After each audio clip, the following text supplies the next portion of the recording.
Hello Madaripur. আজকে ঘুরব Madaripur.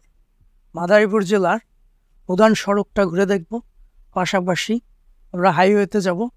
Dhaka Barishal highway দেখাবো আপনাদেরকে, যেটা ঢাকা মাদারীপুর হাইওয়ের ভিতরে পড়ছে। পাশাপাশি আপনাদের সাথে আরও কিছু দৃষ্টিনন্দন জায়গা নিয়ে সামনে আসব এবং বিষয় নিয়ে কথা বলবো।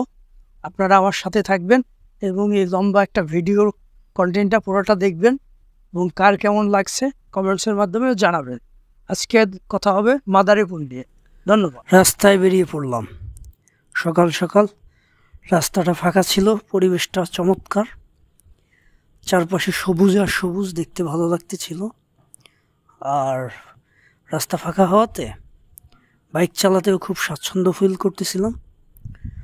সাথে আপনাদের সাথে কথা বলতে এবং ভিডিওর মাধ্যমে আপনাদের সাথে কানেক্টেড হইতে আমার আসলে ভালো লাগে। এটা আমার হ্যাবিট হয়ে দাঁড়াইছে, ভিডিও করা, ভিডিও আপলোড করা, পাশাপাশি আপনাদের সাথে কথা বলা। কার কেমন লাগতেছে ভিডিওটা, যে যেখান থেকে দেখতেছেন কমেন্টসে প্লিজ জানাবেন। যাই হোক, একটু একটু করে এগিয়ে যাচ্ছিলাম। আজকের উদ্দেশ্য ছিল মোস্তফাপুর যাব, তো যেই কথা সেই কাজ।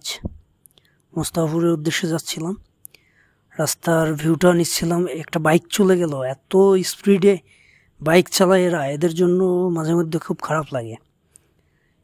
এদের অ্যাক্সিডেন্টাল মোমেন্টগুলো খুব দুর্বিষহ হয়ে পড়ে। একটা পিচ্চি মেয়ে অনেকক্ষণ থেকে আমাকে ফলো করতেছিল, যে কাছে আসছি সে অন্যদিক ঘুরে গেছে, যে আবার ঘুরে তাকাইছে। খেয়াল করে দেখলেন, আসলে মেয়েদের কথা বলে লাভ নেই। আমাদের দেশের মেয়েরা অনেক স্মার্ট, অ্যাটলিস্ট পুরুষের তুলনায় ওরা এখন অনেকটাই এগিয়ে গেছে এবং ওদের স্মার্টনেসটাও মিডিয়ার মাধ্যমে ফুটে উঠেছে, বিভিন্ন সময় আমরা দেখতে পাইছি। তো তারপরে এগিয়ে যাচ্ছিলাম সিদ্দিখোলা পাড়ায়, আবার সামনের দিকে যাচ্ছি।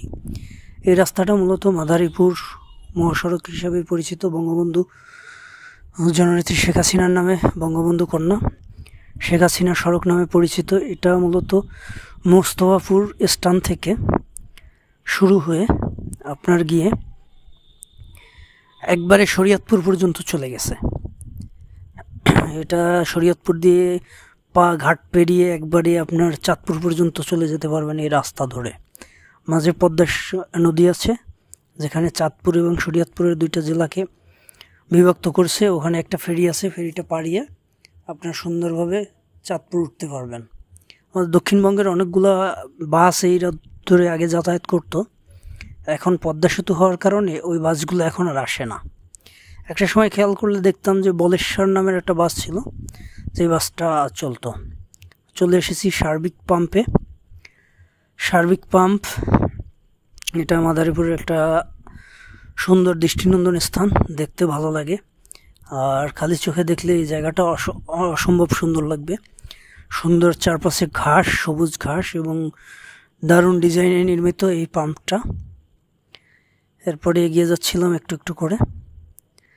তো আপনারা যারা ভিডিওটা দেখতেছেন, আপনাদের কাছে কেমন লাগতেছে জানাবেন। আর মাদারীপুরের বৈচিত্র্য নিয়ে কথা বলি। মাদারীপুর ঢাকা বিভাগের একটা প্রশাসনিক অঞ্চল।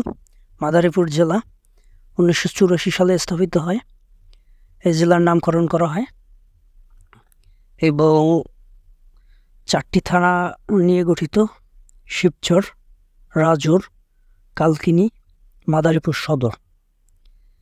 এবং মাদারীপুর জেলা কৃষি এবং চাষাবাদের দিক থেকে অনেক এগিয়ে, অ্যাডভান্স আমাদের সব অঞ্চলের থেকে, বিশেষ করে বরিশাল অঞ্চলের থেকে।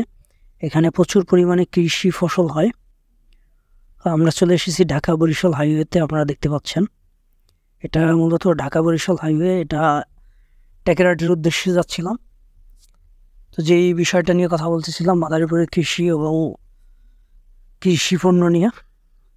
পাট চাষ হয় প্রচুর পরিমাণে, পাট এবং সবুজ শাক সবজির একটা প্রচণ্ড চাষাবাদ হয় এই অঞ্চলে।